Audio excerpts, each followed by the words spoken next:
Now you talk about terror.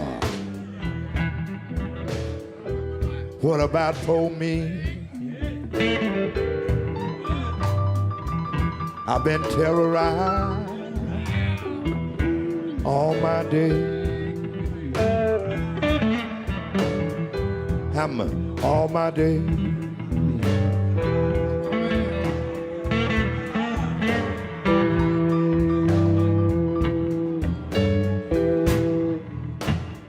The writer Mark Kurlansky, by a series of coincidences, spent his life as a journalist and author in the shadow of Ernest Hemingway, starting with his presence in Idaho on the day Hemingway died. Mark would reside and work during his career in Paris, the Basque region of Spain, Cuba, and Ketchum, Idaho, all places where Hemingway lived and where his myth remains firmly implanted and celebrated. Mark struggled to free himself from the haunting presence of Hemingway, whose life, starting with the tales he told of being an ambulance driver in Italy in World War I, was a confusing blur of fact, exaggeration, hyperbole, and lies. And yet, Hemingway was undeniably one of the most gifted writers of the 20th century. More importantly, he believed that writers should go places and do things, living with the writer and journalist Martha Gellhorn in the Hotel Florida during the siege of Madrid, during the Spanish Civil War, hunting big game in Africa, fishing for marlin off the coast of Key West and Cuba, or joining American combat units as they fought in France and Germany in World War II. Mark and I pursued this life as foreign correspondents for newspapers, something Hemingway also did throughout his career, although badly. Hemingway could never disentangle fact from fiction in his life and his writing, including his journalism. There is much in Hemingway's life and writing to admire and much to reject. Joining me to discuss his new book, The Importance of Not Being Earnest, My Life with the Uninvited Hemingway, is Mark Kurlansky. So, Mark, in your book, you have some, I thought, very wise comments about writing. I want to ask you about that. You say that writing is about establishing rhythm, and rhythm is often established by repetition. If a writer seems flat and without appeal, the problem is usually not that he or she does not use the right words, as is often believed, but that the writer is arrhythmic. And I thought that captured the essence of Hemingway's power as a writer. It's not the parody of the staccato sentences, it's that almost jazz-like rhythm, and I wondered if you could talk about that. Yeah, I mean, establishing a rhythm and setting up the line. I found it very rewarding that once in an interview later in his life, he listed Bach as one of his great influences. And I was thrilled to see that because I'm a classical musician, not a very good one. But I regard Bach as a tremendous influence on writing, a tremendous influence on everything. And toccata and fugue, that's what we do. We have a theme, we set it up against another theme. We have rhythms. Sometimes you change the key, but then you get back to the theme. Musicologists say that Bach did theme and variation both horizontally and vertically. It's a very complex thing, but if you really study what Bach was doing, you can learn a lot about writing. Well, you even say in the book, don't listen to music while you write. Oh, absolutely. It's a terrible mistake. Because you have to establish the rhythm of what you're working on. If you're listening to music, you don't want your piece to come out sounding like Motown. Right. Although Motown's nice, but it's not what your piece is supposed to be. You write in the book that you were very influenced by the Beats, Allen Ginsberg. Poetry, of course, like great writing, is, I think, a form of music. And you say for this reason you should write, when you write, that poetry should not be completely understandable, that it expresses a truth that we can sense but is slightly beyond us. I thought that was a wonderful kind of insight, and I wondered if you could just talk about that. Yeah, William Carlos Williams, one of the great modernist poets, was giving a reading somewhere, and somebody complained they didn't understand the poem. And he said, I'm not asking you to understand it. I'm just asking you to listen. And this is actually very much in line with Hemingway's thinking about prose, which has famously become known as the iceberg theory. Where he didn't believe that everything should be explained. I think this is a very, very important idea, a very counterintuitive idea if you've spent time as a journalist. Newspapers kind of like you to explain things, but life is, if you're recreating the experiences of life, everything in life isn't explained. You don't understand everything you see. You say in the book, don't go to school to learn how to write. That if writing is any good, it's too personal an endeavor to be taught by someone else. I also thought, especially with the proliferation of all these masters of fine arts, this was pretty wise advice. Yeah, on the rare occasions when I find myself giving a writing course, I always begin by talking about a conversation I once had. I used to know Isaac Bashevis Singer, and he taught a course at the University of Miami. And I said to him once, what is it you teach there? And he said, I teach what can't be taught. That's it. You can't really teach writing. So when I give a writing course, I mean, the worst thing you could do to somebody who's struggling to become a writer is to tell them how to write. They have to find it in themselves. What I do in a writing class is I ask everybody to write something and read it, and everybody else to criticize it. And what I'm doing is I'm trying to teach critical thinking and how you evaluate criticism that you receive. But also just how you regard things critically. And I think that's all you can do. I mean, you can't tell somebody how to write. But would it be fair to say that you can teach someone to write clearly, but to write lyrically would be a difference? Yeah, you know what I teach? I mean, lyricism is something, if you're not Irish, forget it. But yeah, I mean, you can't, what you shouldn't do, and what is done a lot in writing classes, is you cannot teach people how to develop their prose style. Your prose style is your voice, and everybody has their own. Some voices are better than others. And yet I think all writers, like many artists, begin by imitation.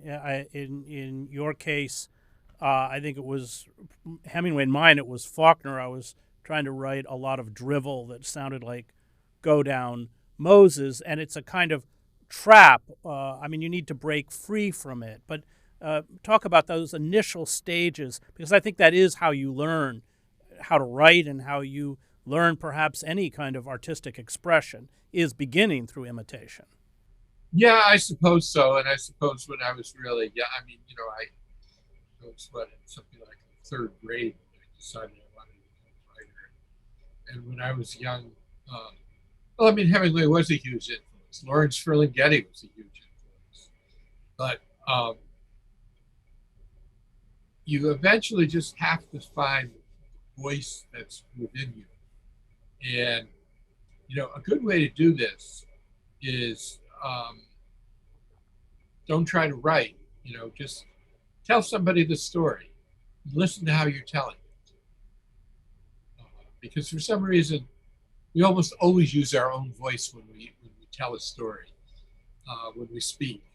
But we have this, if we're, novices, inexperienced people have this tendency to imitate great writers when they're writing. If they just listen to how they speak. I mean, basically, most people do write the way they speak. Hemingway did. If you've ever heard recordings, you read Hemingway and, people it's sort of odd the way people are talking. But he talked like that. Well, Hemingway was a very stilted public speaker. He didn't like public speaking. No. He wasn't very good at it. No, he wasn't. And it's funny because he worked so hard at having a public persona, but he hated getting up and speaking.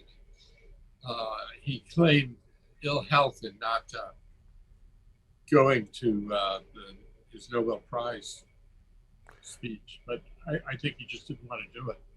Let's talk about Hemingway, who's this kind of shadow character in your book.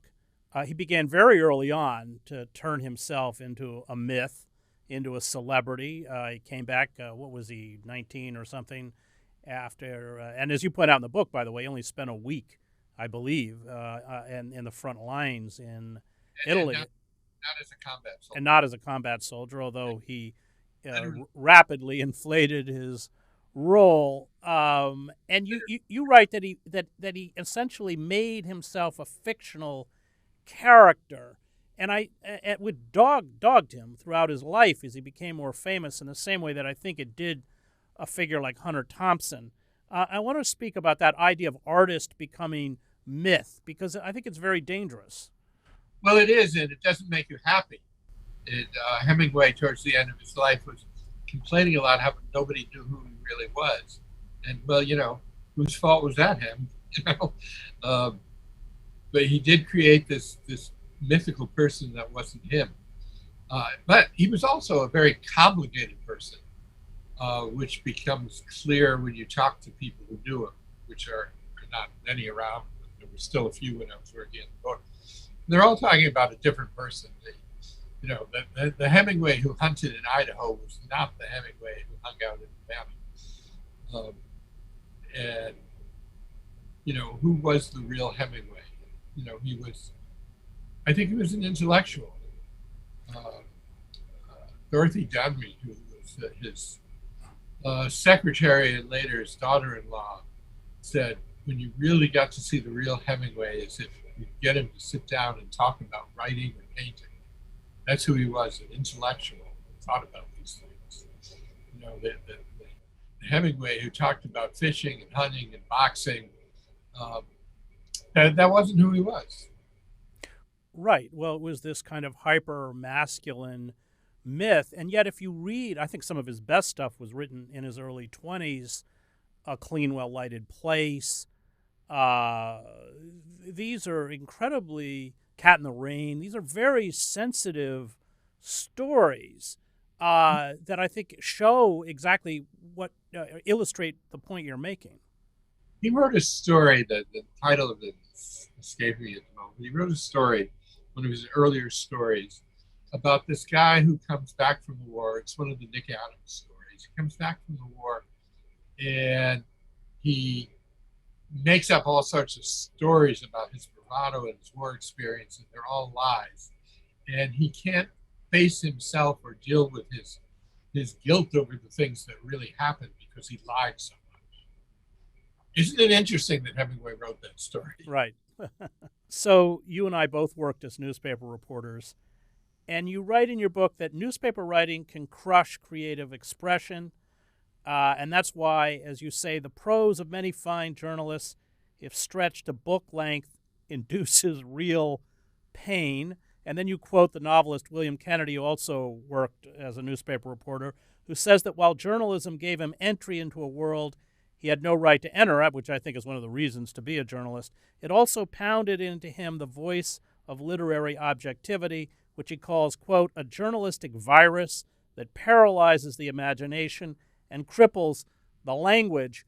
So I think there are benefits to having worked as a newspaper reporter. Part of it is being able to go places and do things, as Hemingway correctly points out. It also teaches you to write cleanly and quickly. But I think that transition to being a book writer, it also, that newspaper ethos, as you correctly point out, can cripple you. Just talk about that. Yeah, I mean, when I was writing for newspapers, I mean, I loved it, but I never intended to remain a newspaper writer. It was more formulaic then than it is today. It was like the lead and the nut graph, and then, I always felt like if I wrote a good lead and a good nut graph, the other 600 words would just be there. and you were done. Well, we used to call it bee matter. It was just vomiting up what you'd written a few days before. And I remember once talking to my editor, foreign editor at the Chicago Tribune, who was one of my favorite editors. He was a really great editor and an experienced foreign correspondent and a good guy to work with. And he called me up one day and said, "You have just written a 50-word lead." And the only thing I could think of to say to him was, "Have you never read Proust?" Right. Well, But- Proust did not write for newspapers, I believe. No, I don't think he did. But, writing for newspapers, exactly like Bill Kennedy said, it teaches you how to get in places, talk to people you'd never get to meet otherwise. And it's a great experience, but the writing part is not a great experience. Although a clever lead, I mean, we used to spend a lot of time on our leads because it's a hook, and it's something that Graham Greene would always do at the front end of his novels, is use a very clever, well thought out lead to hook you into the novel. Hemingway, too. Look at Hemingway's short stories. Every one of Hemingway's short stories has a great opening line. He really understood that idea that you hook them in the first line. In the fall, the war was still there, but we didn't go to it anymore. Yeah. Opening line in another country. And, it's often said, there's a lot that's been written about what Hemingway learned from writing for newspapers. I don't think he learned much from writing for newspapers. If you read his newspaper copy, he didn't even learn how to write for newspapers. No, it's pretty bad. That's the interesting. And I mean, I don't know how he got away with it. No editor I ever worked with would have taken copy like that. But what he learned from is that he was an avant-garde writer, part of the Modernist movement. And it's modernism that made him so clean and concise. It's not this cabalese. It's how they say that how he, cabled stories to newspapers is how he got this style. It's not true. He got this style from Ezra Pound and even Gertrude Stein. He had an interesting relationship with Gertrude Stein. He thought that her writing was really interesting, but hopelessly unreadable. And he kind of admired the way, she didn't care that she wasn't commercial. But of course, she came from a wealthy family, so she could do that.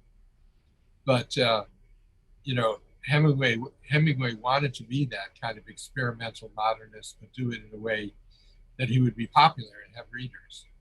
And that's really what shaped his writing style, not newspaper work. Well, we forget that he was quite close to Joyce, and they would all go out drinking, and Joyce loved drinking with Hemingway because he was a big guy.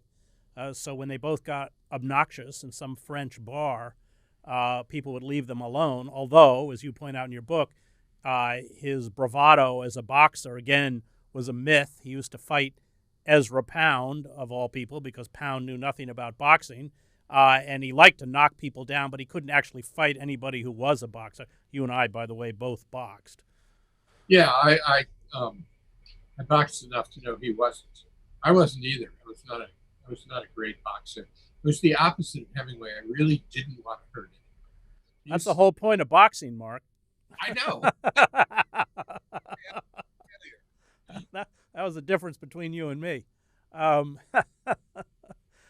if I planted a good punch, there'd be a part of me that wanted to pull back. Ooh, I hope it didn't hurt him. Okay. So you make the point in the book that I thought was also really true and interesting, that Hemingway really didn't know Spain or Cuba, but that he created these powerful fictions of these places that we're still grappling with. In many ways, we still can't overcome. Yeah. He may have known Spain. What he didn't know is the Basques. Right. That you were specific about that, yeah.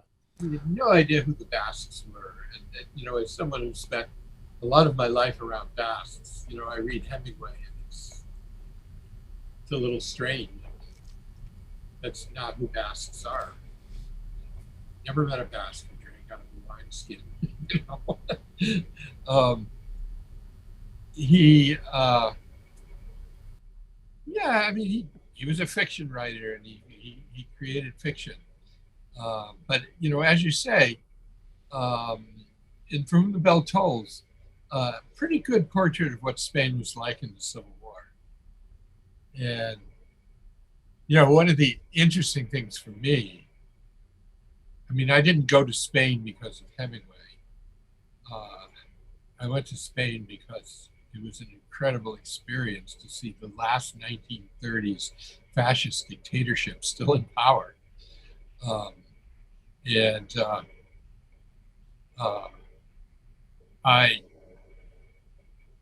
It was a fascinating place. It was very different from any place else in the world because it was in this time warp.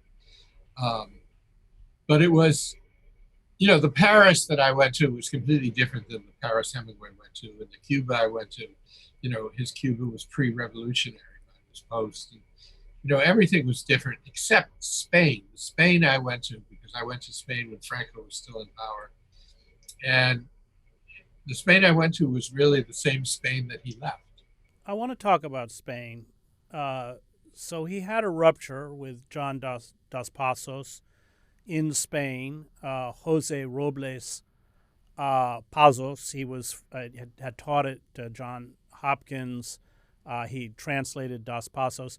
He was a colonel in the Republican Army during the war. He was arrested in December of 1936 by the principal communist hatchet man and homicidal maniac André Martí. He was the political commissar of the International Brigades, credited with the executions of 500 people that he suspected of being spies. Hemingway knew about the executions, and he knew about who Martí was in his novel, For Whom the Bell Tolls. He said that quote, his face looked as though it was modeled from the waste material of his victims that you find under the claws of a very old lion. And yet, during the war, Hemingway would not denounce the crimes in the way that Orwell did, because, of course, it would have made him a pariah. And he was a feted and a celebrity in Spain, would have shattered his privileged status. And he turned his back on Robles. He turned his back on Dos Passos. And I want to talk about that dishonesty, that cowardice, and that betrayal. Well, let's be honest about this. He, so there's all these reporters there. And he is getting better information, better sources than anyone because he's a celebrity. Most of his sources are from communists. And if he reported on the bad stuff they were doing, he'd lose his sources. Now, you and I both know this is not a unique thing. This often, without naming names, in every war, in every difficult situation, there are reporters who gloss over truths so that they won't offend the people who are feeding them information. It's actually, in a way, it's the most journalistic thing he ever did, unfortunately. And then he wrote a novel and revealed all the truth because he didn't need his sources anymore. It's completely dishonest. It's interesting that because he was around a lot of good reporters like Herbert Matthew. Sort of accepted that he would do this. But it's the way the Civil War was covered. The New York Times had Herbert Matthew for the Republic, and they had somebody else for the fascists. And, Matthew worked his side, and some guy worked his side, and they filed stories. And I think it must have been extremely confusing for New York Times readers to try to figure out what was going on in Spain, because you're getting two different versions all the time. They won the battle, no, they lost the battle. I mean, it was just completely opposite. Well, that's how the New York Times works. So, as a foreign correspondent, I'm writing one thing in El Salvador, and the Washington Bureau is writing another, based on administration sources. And it's that old I.F. Stone line that people who have sources to the powerful, he said, they know more than I do. Unfortunately, most of it's false. And Hemingway spewed propaganda. I mean, he talked about how they were winning the war on the eve of the Republican defeat.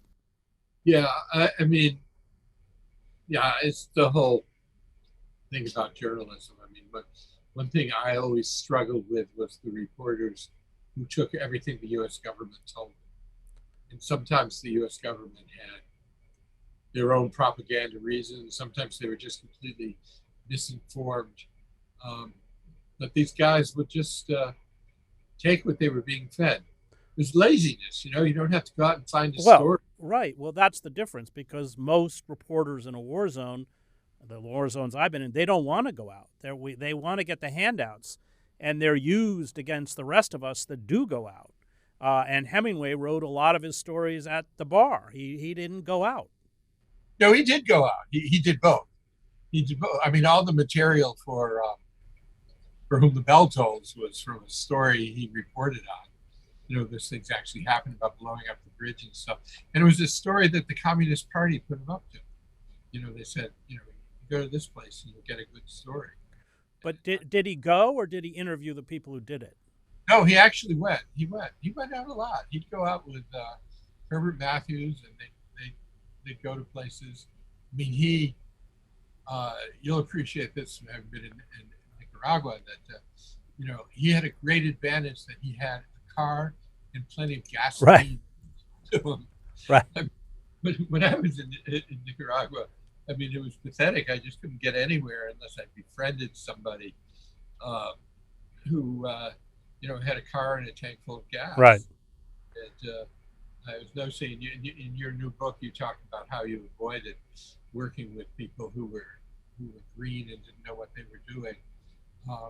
In principle, I agree, but the truth is, Nicaragua, I would work with anybody who had the gasoline. Right.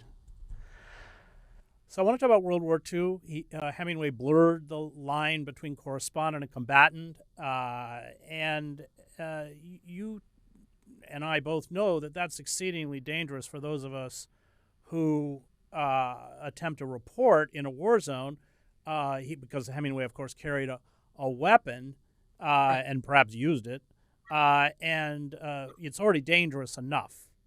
Right. Don't shoot at me. I'm not a combatant. Oh, but this guy over here is really bad. But it's not clear how much of that he actually did. Well, that's the other thing we can't tell, which I think you acknowledge in your book, since he's an unreliable source. Yeah, I don't think he had nearly the role in the liberation of Paris that he claimed he did. I know he didn't liberate the Ritz. There were no Germans in the Ritz by the time he got there. Which, if you think about it, the Allies have come down from Normandy, they've encircled Paris, the troops have come in, and the Germans are sitting around in the Ritz Hotel? Really? So he would just make these things up. But, one of the interesting things is that the other correspondents got fed up with him, doing this stuff and having weapons and acting like a combatant, and they complained about it. And he was, they had a hearing, they examined him, they were considering throwing him out of the front for violating the rules of correspondent. And he denied everything. He said, I never did this stuff. you never know when Hemingway is telling the truth. I want to talk about, this is from Hemingway. I mean, he's dead on. In the book, this is from your book. He said, writers should work alone. They should see each other only after their work is done, and not too often then. Otherwise, they become like writers in New York, all angleworms in a bottle, trying to derive knowledge and nourishment from their own contact and from the bottle. I thought that was kind of brilliant. It is. And as a writer who lives in New York, I have to tell you that my saving grace is that I live in Manhattan, whereas all the other writers live in Brooklyn.